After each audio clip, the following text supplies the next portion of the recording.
Hi, this is Doug, and I'm going to read for you Gone Are the Days by Kristofferson, written when he was a young man. I'm thinking late teens, early 20s.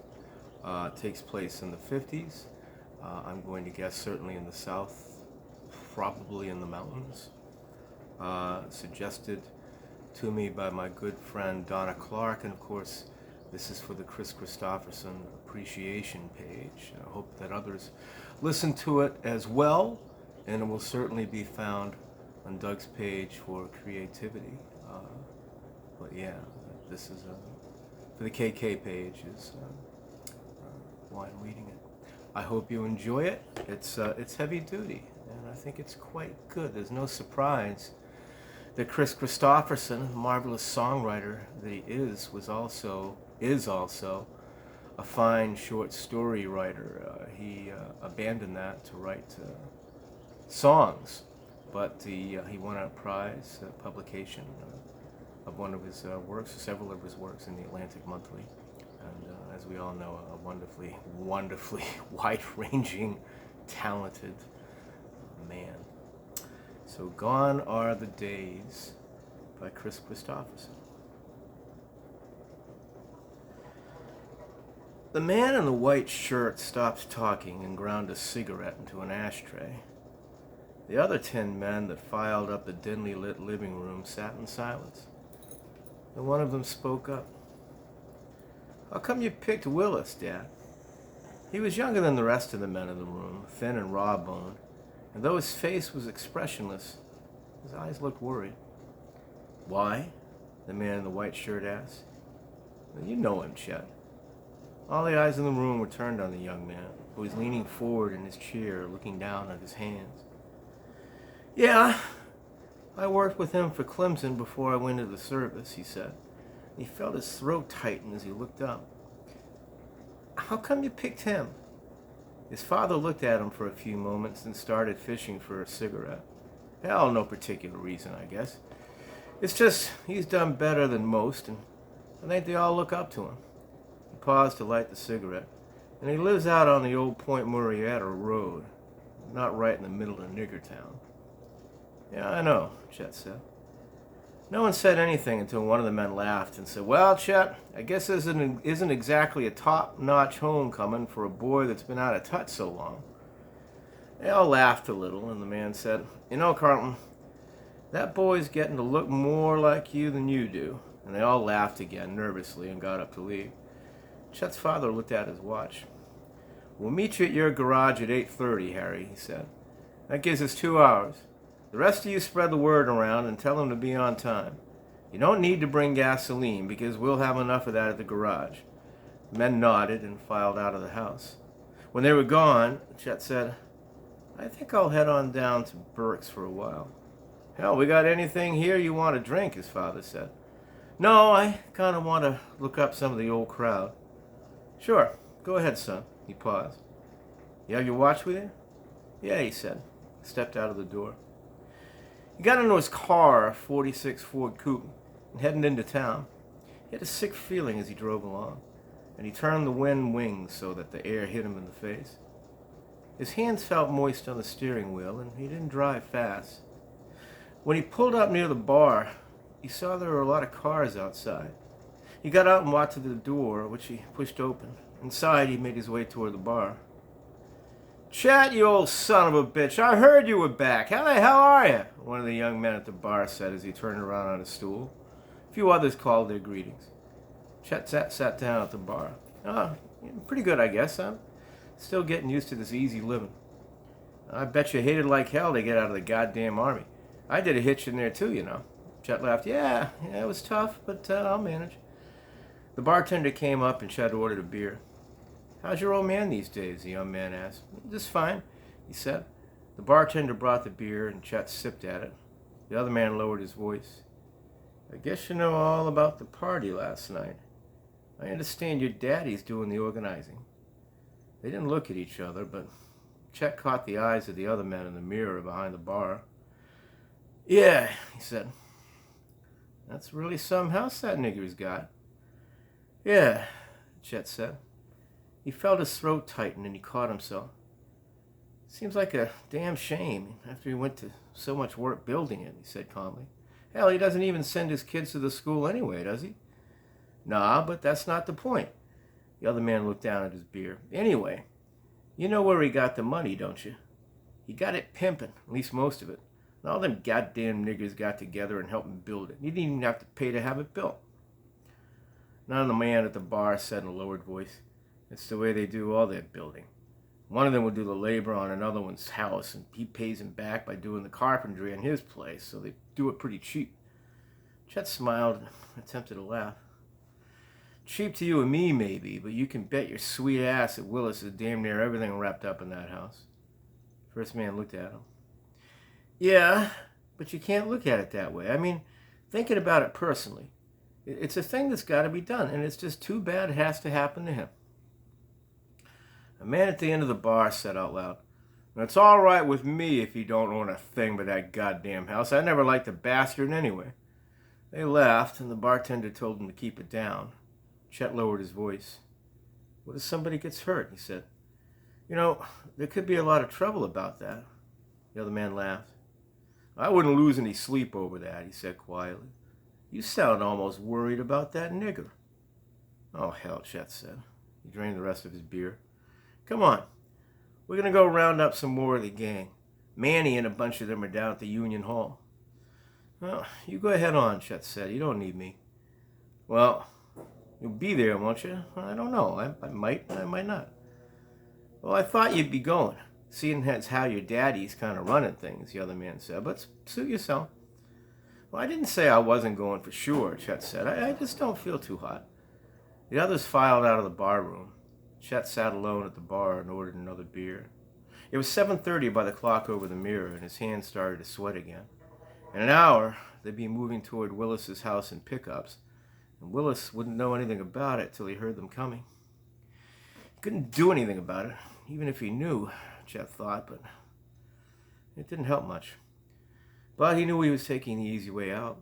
He nursed the same beer until 10 after 8, and the bartender said, Better take off, son, if you're going to catch up with your friends. Chet pushed the glass away and paid the bartender. Then he went out to his car. He got in and spun it out in the street, heading towards Harry's garage. Then he changed his mind and swung a U-turn in the middle of the street. His mouth felt dry, and he licked his lips as he headed out of town toward the Point Marietta Road. Once on the road, he floored the accelerator, and when he had gone 5 miles, he screeched to a stop in front of a house with a white picket fence around it. He started to get out, then he changed his mind and pulled the car up the road about 100 yards by a row of acacia trees. He jumped out and ran back through the dust that he'd kicked up. He couldn't open the latch on the gate, so he vaulted over the fence and ran up the steps to the porch. A light went on over his head as he pounded on the door, and a Negro woman opened the door slightly. What do you want? She asked. Got to see Johnny, he said. She turned away from the door, and he went in. A tall, well-built Negro of about 35 or 40 stood up as he walked into the living room. Well, Chet, when'd you get out of the Army? Come on in, boy, and have a seat. I haven't got time to talk, Johnny, he said, breathing heavily. There's a gang coming up here tonight in about 15 minutes, and they mean to set fire to your house. What time is it now? The woman said, oh, I started to cry, and Johnny said dully, 8:20. Well, they'll get here in about 15 minutes. I don't know how many of them, probably close to 50. The Negro didn't say anything. He just stood staring past Chet. After a while, he said, well, I appreciate you telling me this, boy. Well, you better get what you can and move out, Chet said. There's no time to stand around talking. He wiped his hands on his trousers. The Negro just stood there. I'm not going nowhere, Chet's mouth open. He started to say something, then he didn't. Look, you don't know what they're liable to do when they get all liquored up and excited like that, he said. You got to think about your wife and kids, Johnny. This is my house, Chet. I can't leave it. Turned to the woman. Go tell Alma to come here. She left the room and returned with a young girl of about 18. The girl was not pretty, but she had an attractive, fully developed body. There's a gang of whites going to be here in a few minutes, he said simply. And it won't do for you to be around. Take the rest of the children and head on up the back road and get on into town to one of your friends. She left the room. Johnny, You can't stay here. There's no telling what they might do to you. Chet looked at the woman. To your wife. It's all I got, Chet. Chet tried to keep his voice calm. Look, you can't do any good by staying. You can't stop 50 men. You're liable to get yourself killed. He swallowed. I talked to them if it'd do any good, but you know it wouldn't.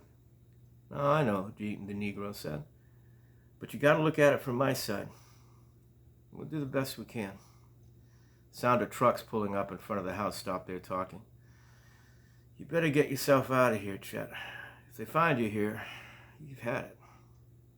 Chet said, for the last time, let's go. You still got time. You go head on, the Negro said. Chet looked at the two of them and walked out through the back of the house. When he got outside, he walked across a field. He came to the row of acacia trees where his car was parked. Then he walked back down the road to the house, where the men were piling out of the pickup trucks. They were massed in front of the house, and a couple of trucks had their headlights on the front door. Chet moved his way through the crowd. Howdy, Chet. Glad you made it. Howdy, Chet. People greeted him, and he did not respond. The front door opened, and Johnny Willis stepped out, followed by his wife. Something I can do for you folks? He said. A man in coveralls, a sport jacket, and a hat stepped forward and said, we're going to show you and all the rest of the niggers around here that we mean business about the school. Turned to the crowd. Hand me that gasoline. He had just gotten the gasoline container in his hand when he was spun around by the big Negro. A smashing blow sent him sprawling, and the whole mob jumped the Negro. He swung furiously, and the first few men went down, but he was finally overwhelmed by the weight of the mob.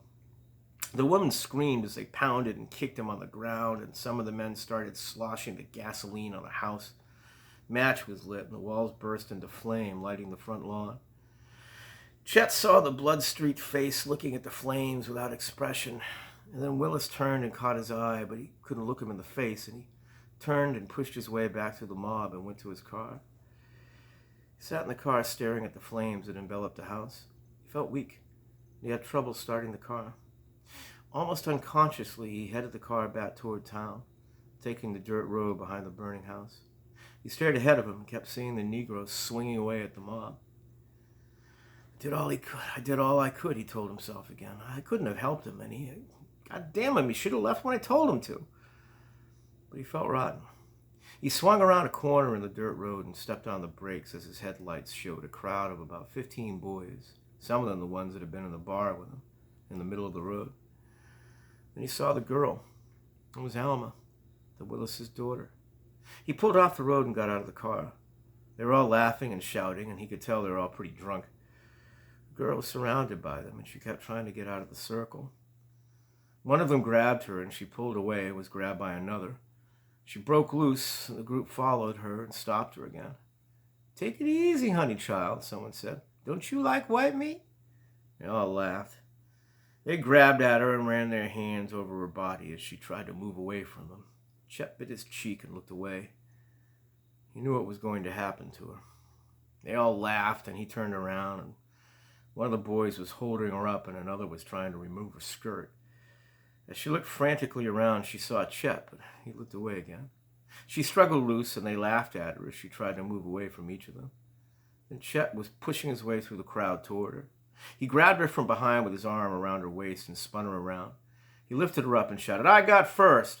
Started running out of the circle. They all laughed and backed away, and he moved a little way out of the group and dropped her down. Her back was to the crowd, and he ran his hand up the back of her sweater. Take it off, they yelled. Where's the rest of the kids? He said under his breath. They run off, she gasped. Take it off, they yelled again. Here's the key to my car, he said. Don't talk. It's right over there about 10 feet from you. I can hold the first couple of guys off, but you better be gone quick. Now get going. He gave her a shove, and she stumbled for the car. She waited at the door looking at him, and his heart stopped beating. Get going, he shouted. I can't, she said. She crumpled down to the ground, crying. I can't drive. The words hit him, and it seemed to suck out all his breath. He turned and faced the mob. Stunned at first, they began slowly to realize what had happened. Why, you dirty nigger-loving son of a bitch, one of them said, and lunged at Chet. Chet hit him flush on the face and sent him backwards with blood spraying from his nostrils. He swung again and hit someone on the shoulder. Then a light exploded in his head, and he found himself on his back. He was being kicked, and he grabbed at a leg, and another foot crashed into his groin. He doubled up in agony and felt a fist smash his face. Then he lost consciousness. When he woke up, the road was deserted. He moved, and pain shot through his chest, and he guessed that he had cracked some ribs. Every muscle felt as if it were tearing when he moved, and his face and clothes were caked with blood. He couldn't shut his jaw all the way, and one eye was swollen shut. He could feel a couple of vacant spots where his teeth had been broken out. He tried to spit, but couldn't open his mouth wide enough. He finally managed to get up and saw that his car was gone. One of the girl's shoes was by the side of the road. He wiped his mouth with his sleeve and made his way toward the highway. Once on the highway, he stopped and waited until he saw the lights of a truck. He thumbed it down, climbed up into the cab. "How's it going, bud?" "What the hell happened to you?" the truck driver said. "Bit off a little bit more than I could chew," he mumbled. "Where you headed? Can I take you to a hospital?" "No, I'll wash up when you stop for gas. Where you headed?" "Hell, I'm going all the way to Albuquerque, New Mexico." "Well, it's just fine with me," Chet said. "We'd better stop and get you cleaned up at the next station," the driver said. Chet looked out the window. "Yeah," he said. "I guess we better." There you go. Kris Kristofferson. And it was my pleasure, my privilege to read it, and I hope you enjoyed it. I hope you got something out of it, and I hope you're all having a good day or night, whenever it is for you. Okay, thank you.